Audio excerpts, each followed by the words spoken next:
نوجوان ساتھیوں، پیارے دوستوں اور دینی بھائیوں،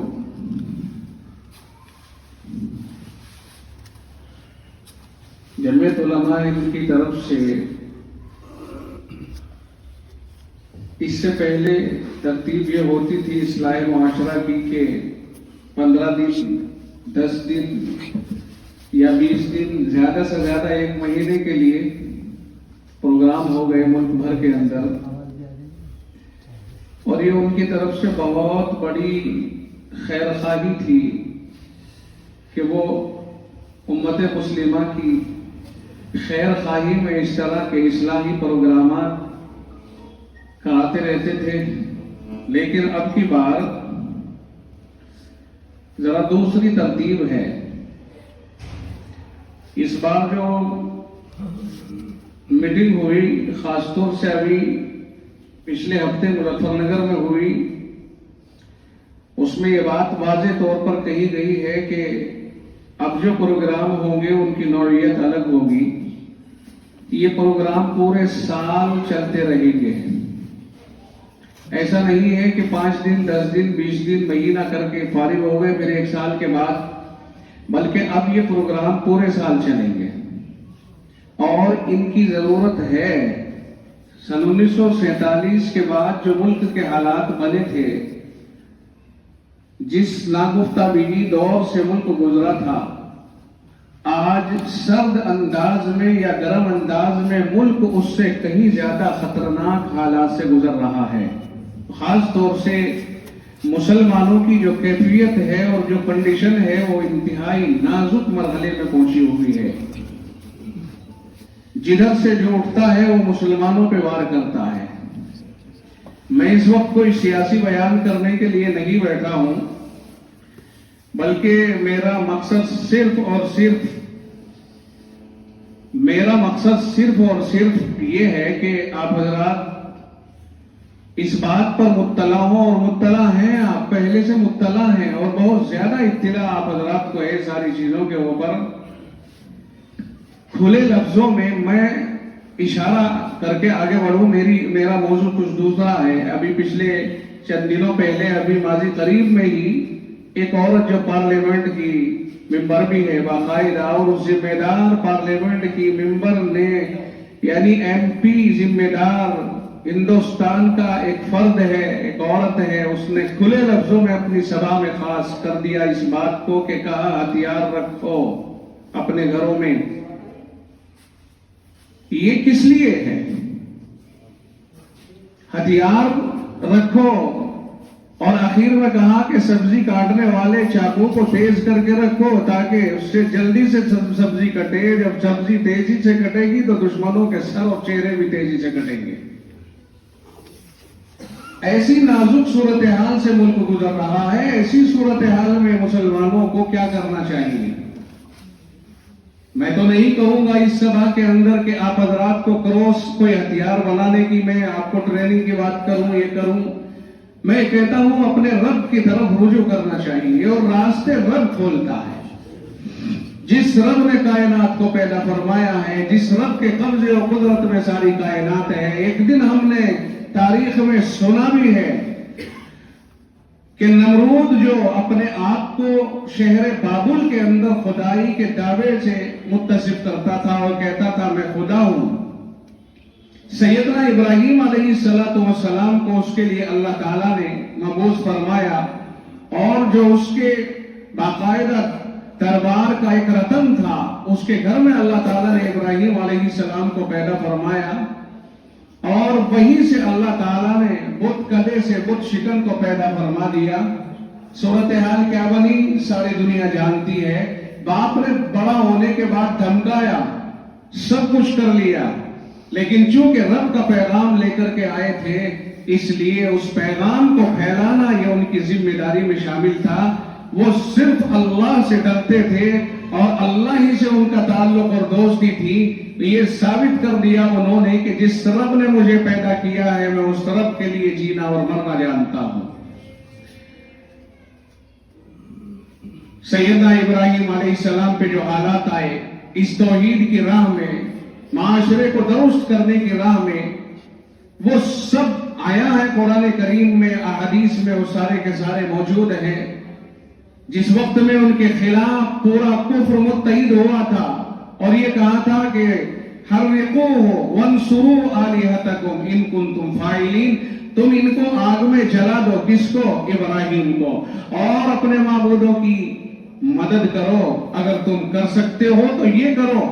تو پوری سلطنت میں یہ اعلان کر دیا گیا تھا کہ تم سے کچھ نہیں بلکہ لکڑیوں کا چندہ چاہیے، یعنی ایک فرد کے لیے، ایک اکیلے فرد کے لیے پوری حکومت ایک طرف ہو گئی تھی اور کہا لکڑیوں کا چندہ کیا جائے۔ لکڑیاں جمع ہوئی، اونچا ڈھیر پہاڑوں کی طرح جمع کر دیا گیا اور یہ ظاہر کرنے کی کوشش کی کہ وہ عبرتناک سزا دی جائے کہ دنیا میں کوئی دوبارہ اس طرح سے ہمارے سامنے کھڑا ہونے کی جرات نہ کر سکے۔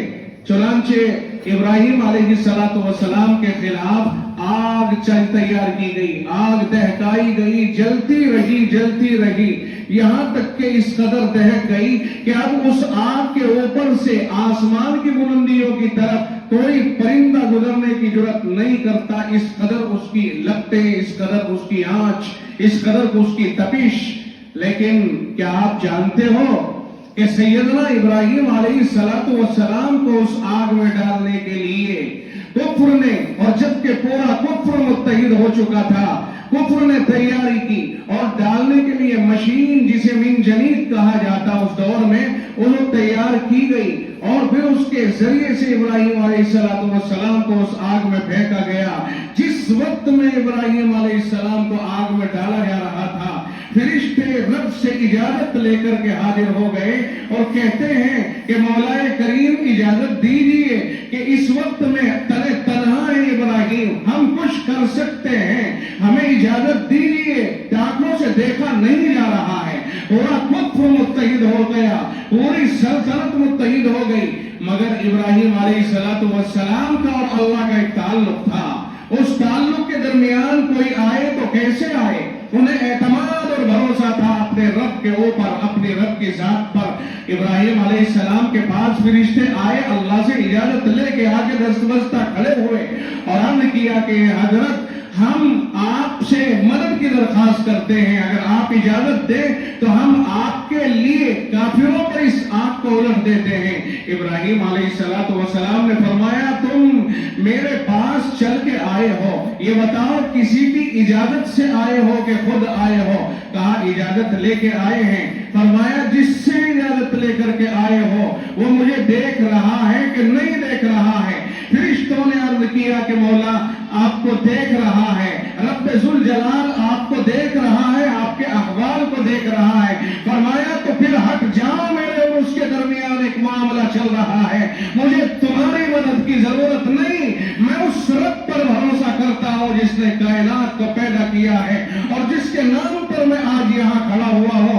اگر اسے بچانا ہوگا وہ خود بچائے گا اور اگر مجھے جلانا ہوگا تو وہ جلائے گا۔ تم میرے اور رب کے درمیان سے الگ ہو جاؤ۔ جب یہ الگ ہو گئے تو خالص رب ذوالجلال پر توجہ رہی، رب نے آگ کو ڈائریکٹ حکم فرمایا۔ قرآن کے 17ویں پارے کے اندر یہ آیت موجود ہے، رب کہتا ہے قُلْنَا يَا نَارُ كُونِي بَرْدًا وَسَلَامًا عَلَىٰ ابراہیم۔ ہم نے کہا، کون کہتا ہے؟ پروردگار عالم کہتا ہے۔ ہم نے کہا، اگر جبریل سے کہہ دیتے تو جبریل کو کہا، اگر میکائیل سے کہہ دیتے میکائیل کو کہا، مگر رب ذوالجلال نے نہ جبریل سے نہ میکائیل سے۔ فرمایا رب کہتا ہم نے آگ سے کہا، مخاطب کر کے آگ کو، اے آگ ٹھنڈی ہو جا ابراہیم علیہ السلام کے اوپر، اور سلامتی والی ٹھنڈی ہونا، کوئی تکلیف نہ ہونے پائے۔ قُلْنَا يَا نَارُ كُونِي بَرْدًا وَسَلَامًا عَلَىٰ ابراہیم، اے آگ ٹھنڈی ہو جا، سلامتی والی بن جا۔ ابراہیم علیہ السلام پر مہینہ بھر آگ میں آرام فرما رہے۔ جنت سے جبریل جلدی سے جوڑا لے کے آئے، جنت کے چشمے جاری کر دیے گئے۔ ابراہیم علیہ السلام فرماتے ہیں کہ جو زمانہ میرا آگ میں گزرا ہے وہ زمانہ بڑا عجیب و غریب تھا۔ اس قدر خوشحالی اللہ نے آگ میں ابراہیم علیہ السلام کو عطا فرمائی۔ کہنے کا منشا یہ ہے کہ بڑی بڑی سلطنت اسلام کے خلاف کھڑی ہوئی، بڑی بڑی سلطنت اللہ کے کھڑی ہوئی. بڑے بڑے جبابرہ، بڑے بڑے سلاطین، بڑے بڑے حکمران اسلام کو مٹانے کے لیے کھڑے ہوئے، مگر رب کا نام ہے کہ مٹائے گا کون؟ رب کے نام کو مٹائے گا کون؟ وہ چلا تھا فرعون، ابراہیم وہ چلا تھا موسیٰ علیہ السلام کو مٹانے، اور کہتا ہے کہ وَإِنَّهُمْ لَنَا لَغَائِظُونَ، ہم تو انہیں چبا جائیں گے، ہم تو انہیں ختم کر ڈالیں گے، ہلاک کر ڈالیں گے.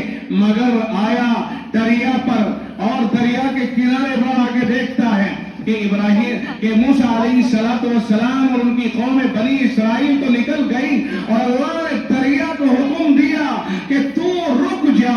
پانی کو تھام دیا گیا، پانی کو جما دیا گیا، اور 12 قبیلوں کے لیے 12 راستے منتخب کر دیے گئے. وہ نکل کے اس طرف چلے گئے. یہاں کھڑے ہو کے فرعون ڈینگے مارتا ہے، کہنے لگ گیا دیکھا میری خدائی کہ میرے ڈر سے دریا نے راستے دے دیے. چنانچہ انہیں پکڑنے کے لیے جب ایک ایک کر کے دریا میں اتر گئے، اللہ تعالیٰ نے دریا کو ملا دیا. اب وہ جمع ہوا، پانی مل کر کے جو برف اللہ نے برف کی طرح جمع دیا تھا وہ مل کر کے سیال ہو گیا، اور وہی غوطے کھا کر کے لوگ ختم ہو گئے. لیکن فرعون کو یہ ہوش رہا کہ کہتا ہے اللہ نے ڈبکیاں دیتے دیتے اس سے کہلوا دیا آمنت برب ہارون و موسیٰ، آمنت برب ہارون و موسیٰ، میں ہارون اور موسیٰ کے رب پہ ایمان لے آیا، میں ہارون اور موسیٰ کے رب پہ ایمان لے آیا. یہ کہتا ہے کون؟ فرعون کہتا ہے. کب کہا اس نے یہ؟ جب وہ بالکل تباہ ہو گیا، جب وہ پانی میں ڈبکیاں لینے لگ گیا. رب کی ندا وہاں پہنچتی ہے، فرمایا الآن، اب کہتا ہے کہ میں اللہ پر یعنی موسیٰ اور ہارون کے رب پر ایمان لے آیا. اب کہتا ہے، اب کہنے کے کوئی معنی نہیں، اس لیے کہ آنکھوں سے تم نے حال دیکھ لیا. جب آنکھوں سے پردہ اتر جاتا ہے اس کے بعد کا اعتبار نہیں ہوتا ہے.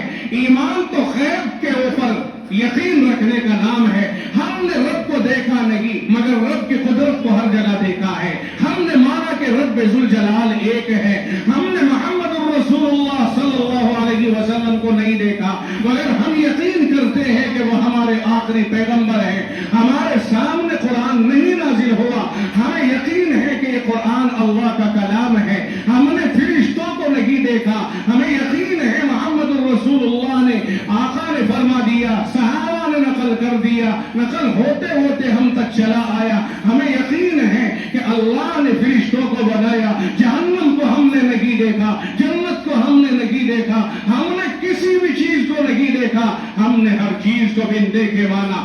آپ کہو گے کیسے مانا؟